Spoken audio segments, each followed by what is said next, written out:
Welcome back dear students. आपण पहिले secretarial practice म्हणजे सचिवची कार्यपद्धती या धड्यामध्ये या विषयामध्ये पहिला धडा संपवलेला आहे. बरोबर आहे. पहिला धडा संपल्यानंतर उरतात त्याची प्रश्न उत्तरे. तर हे जे स्वाध्याय आहे हे स्वाध्याय आणि त्याच्यासोबत हे बाकी प्रश्न उत्तर हे जे आहेत आपण सोडून घेऊ एका व्हिडिओमध्ये. पण तोपर्यंत आपण सुरू करतोय दुसरा धडा ज्याचं नाव आहे संस्थात्मक वित्त व्यवस्थेचे स्त्रोत. मग स्त्रोत म्हणजे काय? तर स्त्रोत म्हणजे सोर्सेस. स्त्रोत म्हणजे काय? सोर्सेस. सोर्स म्हणजे माध्यम. एखाद्या गोष्टीचं माध्यम काय आहे ते माध्यम जर आपल्याला भेटलं तर आपण ती गोष्ट मिळवू शकतो. बरोबर आहे. मग संस्थेला लागतं ते भांडवल. मग भांडवल म्हणजे वित्त.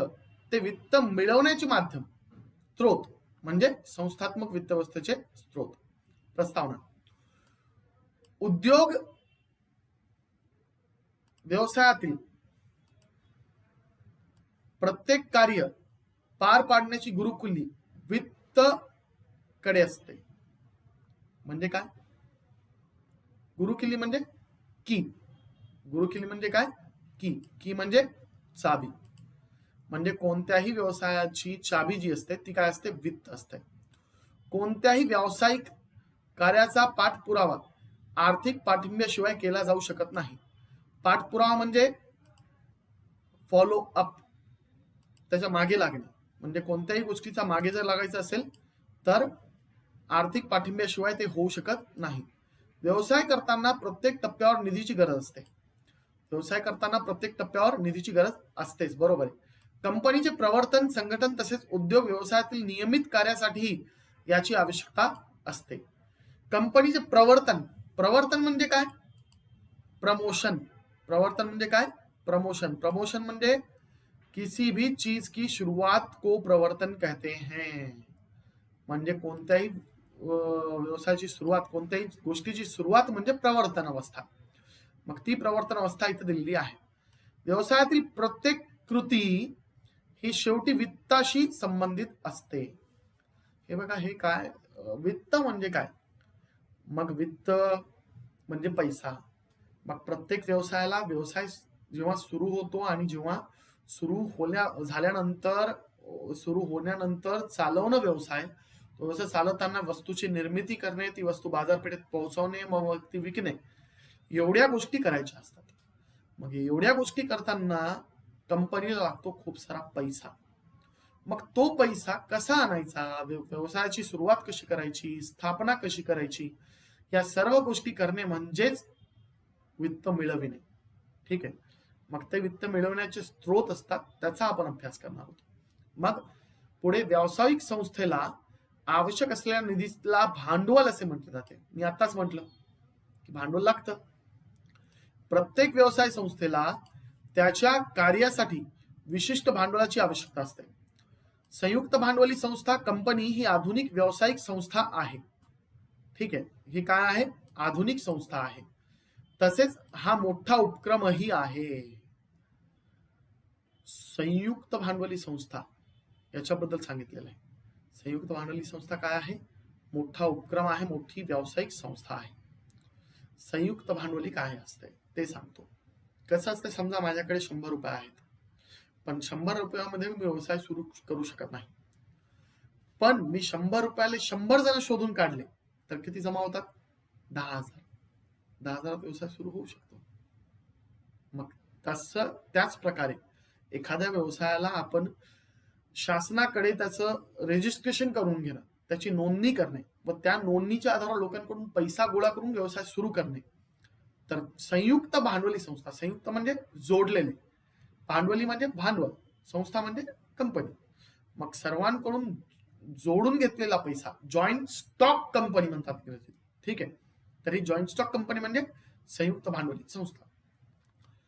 अशा संस्थेस मोठ्या प्रमाणावर भांडवलाची आवश्यकता असते. बरोबर आहे. एवढी मोठी संस्था, याला भांडवलाची आवश्यकता असते. संयुक्त भांडवली संस्थेच्या व्यवस्थापनात मोठ्या प्रमाणावर भांडवल संचय किंवा भांडवल निर्मिती विशेष महत्व आहे. भांडवल संचय व भांडवल निर्मितीला विशेष महत्व आहे. ठीक आहे. संचय करणे म्हणजे जमा करणे व निर्मिती म्हणजे त्याची निर्मिती करणे. भांडवल निर्मिती म्हणजे कंपनीच्या आर्थिक नियोजनेनुसार विविध स्त्रोतांकडून भांडवल जमा करण्याची प्रक्रिया आहे. भांडवल निर्मिती म्हणजे जे आर्थिक स्त्रोत आहेत विविध, त्या स्त्रोतांकडून भांडवल जमा करणे म्हणजे भांडवल निर्मिती. मग ते स्त्रोत कोणते? मग कंपनी वेगवेगळ्या स्त्रोतांद्वारे मोठ्या प्रमाणात निधी जमा करते. व्यवसायासाठी उपलब्ध असलेल्या वित्त पुरवठ्याचे विविध स्त्रोत खालील तक्त्यामध्ये स्पष्ट केलेले आहेत. हा तक्ता आहे, याच्यात विविध स्त्रोत सांगितलेले आहेत. वित्त पुरवठ्याचे स्त्रोत, ठीक आहे. मालकीचे भांडवल आणि कर्जाऊ भांडवल. मालकीचे भांडवल म्हणजे स्वतः लावलेला पैसा म्हणजे मालकीचे भांडवल. कर्जाऊ म्हणजे बँकेकडून एखाद्या संस्थेकडून घेतलेला पैसा, कर्ज. मालकीच्या भांडवलामध्ये दोन गोष्टी आहेत, भाग आणि प्रतिधारण नफा. प्रतिधारण नफा म्हणजे काय? तर प्रतिधारण नफा म्हणजे सेव्हिंग्स किंवा रिटेन अर्निंग ज्याला म्हणतो, सरळ आपण त्याला म्हणू राखीव निधी. आपण काय म्हणू त्याला? राखीव निधी. आपण काय म्हणू त्याला? राखीव निधी. काय आहे ते? राखीव निधी आहे, ठीक आहे. प्रतिधारण म्हणजे राखीव निधी. समहक्क भाग आणि मग त्याच्यानंतर अग्रहक्क भाग. समहक्क भागांचं काय आहेत? अग्रहक्क भाग. आता हे भाग काय असतात?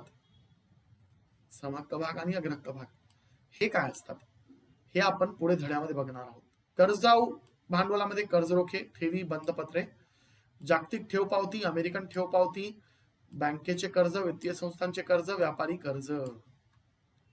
सरळ सांगू तर हे जे आपण पहिले शिकलो ना, हा पूर्ण पॅराग्राफ हा काहीच कामाचा नाही. हा जो पॅराग्राफ आहे ना, हा पूर्ण हा काहीच कामाचा नाही.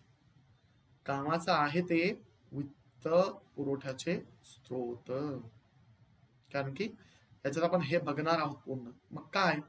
मग पुढचा मुद्दा असेल आपला भाग म्हणजे मालकीचे भांडवल, मग त्याच्यामध्ये भाग, मग त्याच्यामध्ये समहक्क भाग, अग्रहक्क भाग, मग प्रतिधारण नफा, मग कर्ज रोखे, ठेवी, बंधपत्रे, जागतिक ठेव पावती. म्हणजे सिक्वेन्सने हे सगळं आपल्याला या धड्यामध्ये बघायचं आहे. तर तोपर्यंत आपण सुरू करू मालकीचे भांडवल, ठीक आहे. मालकीच्या भांडवलाचे स्त्रोत. मालकाच्या म्हणजे भागधारकाच्या मदतीने कंपनीने उभे केलेले भांडवल म्हणजे मालकीचे भांडवल आहे. भागधारकांनी केलेली गुंतवणूक म्हणजे मालकीचे भांडवल. भागधारक कंपनीचे भाग खरेदी करतात आणि आवश्यक भांडवल पुरवितात. बरोबर आहे, ते भाग खरेदी करतील आणि आवश्यक भांडवल पुरवतील. भाग म्हणजे काय? कर्जरोखे म्हणजे काय? हे सगळं तुम्हाला या धड्यामध्ये सांगितलेलं आहे. मालकीच्या भांडवलाचा हा एक प्रकार आहे. हा काय आहे? भाग खरेदी करून पैसे कंपनीला देणे म्हणजे हा एक प्रकार आहे.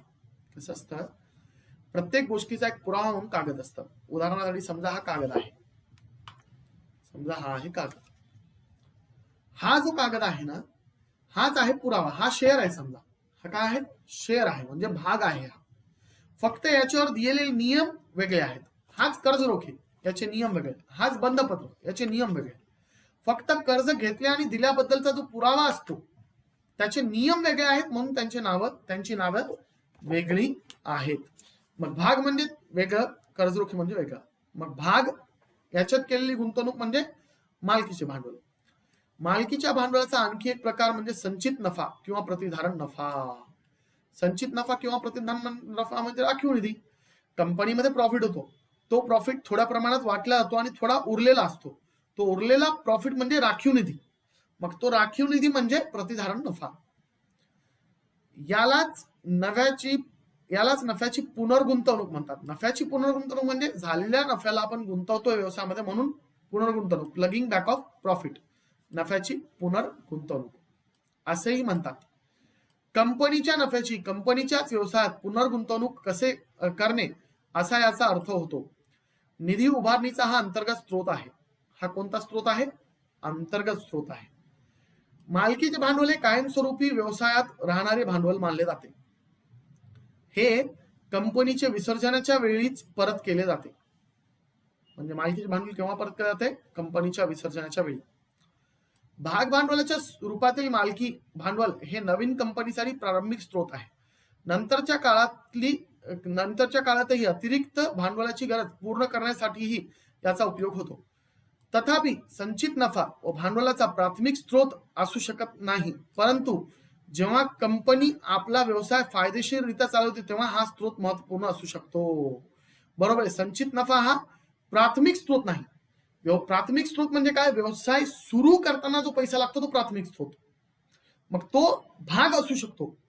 परंतु प्रतिधारण नफा हा कंपनी सुरू झाल्यानंतर जेव्हा चांगल्या प्रकारे कंपनी नफा कमवणार आहे तेव्हा कमवलेला नफा बाजूला काढून ठेवणे म्हणजे राखीव निधी. मग राखीव निधी हा प्राथमिक स्रोत आहे का? नाही. भाग भांडवलाचा सार्थिक आढळणारा असा प्रकार आहे. कंपनीच्या आवश्यक भांडवलाची रक्कम प्रवर्तक ठरवितात. ही भाग भांडवलाची रक्कम अधिकृत भांडवल म्हणून ओळखली जाते. ही रक्कम कंपनीच्या घटनापत्रकात नमूद केली जाते. आता आपण याचा सविस्तर अभ्यास करू. आता बघा, भाग भांडवलाची रक्कम अधिकृत भांडवल कसं असतं? कंपनीची नोंदणी जेव्हा केली जाते तेव्हा कंपनीला घटनापत्रक आणि नियमावली दाखवावी लागते. घटनापत्रक नियमावली म्हणजे कागद. घटनापत्रक म्हणजे ज्याच्यामध्ये कंपनी बद्दल माहिती दिलेली आहे ते घटनापत्रक. नियमावली म्हणजे ज्याच्यामध्ये कंपनीचे नियम दिलेले आहेत ते म्हणजे नियमावली. मग घटनापत्रक आणि नियमावली हे दोन्ही देत असताना घटनापत्रकात आपल्याला नमूद करावं लागतं काय? की कंपनीचं एकूण भांडवल किती राहणार आहे. मग ते नोंदवलेलं भांडवल म्हणजे अधिकृत भांडवल, ऑथराइज्ड कॅपिटल. ठीक आहे. मग आपण याचा आता अभ्यास करणार. मग ऑथराइज्ड कॅपिटल काय असतं? भाग असतं. मग भाग म्हणजे काय? प्रश्न ना, खूप मोठा प्रश्न आहे. भाग म्हणजे काय? भाग म्हणजे काय तर आपण काय करूया, इथं एक छोटस एक्सप्लेनेशन देऊ भागाबद्दल. भाग म्हणजे काय तर कंपनीच्या एकूण भांडवलाचे, हे लिहित बसण्यापेक्षा मी सांगतो तुम्ही लिहून घ्या. ठीक आहे, मी सांगतो तुम्ही लिहून घ्या. कंपनीच्या एकूण भांडवलाचे जेव्हा छोट्या छोट्या भागांमध्ये तुकडे केले जातात तेव्हा त्याला भाग म्हणतात. पूर्ण भांडवल आहे मोठं, तसं एका छोट्या तुकड्यात रूपांतरण करणं म्हणजे काय? भाग भांडवल. भाग भांडवल, भांडवलाचा भाग म्हणजे भाग भांडवल. कंपनी कायदा 2013 कलम 284 नुसार भाग या संज्ञेची व्याख्या अशी आहे. ठीक आहे. भाग म्हणजे कंपनीच्या भाग भांडवलातील एक हिस्सा व भाग साठ्याचाही यात समावेश केला जातो. कंपनीच्या भांडवलातील भाग भांडवलातील एक हिस्सा म्हणजे भाग. ठीक आहे. भाग भांडवलाची विभागणी ज्या घटकाने केली जाते तो घटक म्हणजे भाग होय. कंपनीचे भांडवल असे छोट्या भागांमध्ये विभागलेले असते. अशा प्रत्येक छोटा हिस्सा म्हणजे भाग होय. प्रत्येक छोट्या हिस्साचे मूल्य म्हणजे भागाचे दर्शनी मूल्य. कंपनीचे भाग हे अल्प मूल्याचे असल्यामुळे आम जनता भाग खरेदी करून कंपनीच्या भांडवला उभारणीमध्ये सहभागी होऊ शकते. छोट्या हिस्साचे मूल्य म्हणजे भागांची दर्शनी मूल्य. सरळ काय? एकूण भांडवल जे आहे, समजा 1 कोटी एकूण भांडवल आहे, त्याचे तुकडे केले. लहान तुकडा म्हणजे 10 रुपये किंवा 100 रुपये. मग हा एक भाग आहे, याच्यात गुंतवणूक करणारी दर्शनी मूल्य द्यावं लागतं. म्हणजे काय? 10 रुपये ही किंमत म्हणजे दर्शनी मूल्य. ठीक आहे. कोणतीही व्यक्ती स्वतःच्या इच्छेनुसार कितीही भाग खरेदी करू शकते. जी व्यक्ती असे भाग खरेदी करते त्याला भागधारक अथवा कंपनीचा सदस्य असे संबोधले जाते. म्हणजे जे भाग खरेदी करतात ते भागधारक. भाग खरेदी करणारी व्यक्ती म्हणजे भागधारक, त्याला कंपनीचे सदस्य देखील म्हणतात. आपण आज शिकलो कंपनीच्या मालकी हक्काचे भांडवल, मालकीचे भांडवल. मग त्या मालकीच्या भांडवलामध्ये आपण शिकलो भाग. पुढच्या व्हिडिओमध्ये आपण बघू भागाची वैशिष्ट्ये. तोपर्यंत स्टे होम, स्टे सेफ. ठीक आहे.